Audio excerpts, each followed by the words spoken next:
فشن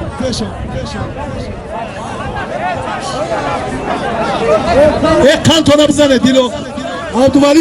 یک در پارتی انگام روی کنن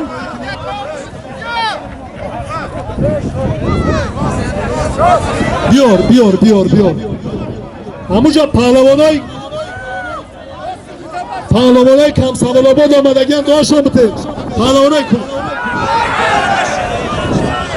بختاور پارتیل سالمی خوب بگیرن گوشتینگی خوش بگیرن بس هم بکنن در بالاش آمین الله اکبر داور شون خدایار پهلوان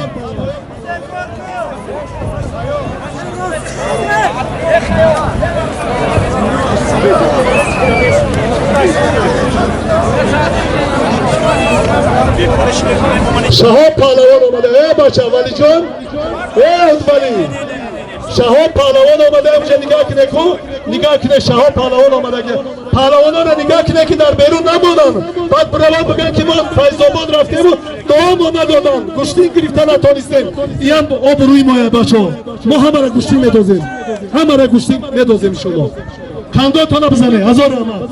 خوش آمده پهلوانا مهمانا خوش آمده هزار رحمت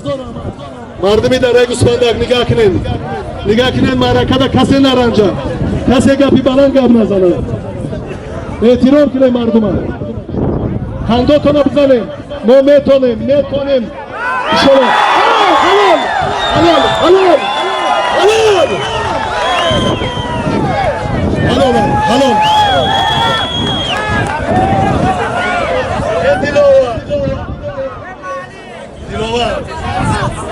انا این سالی ما بگی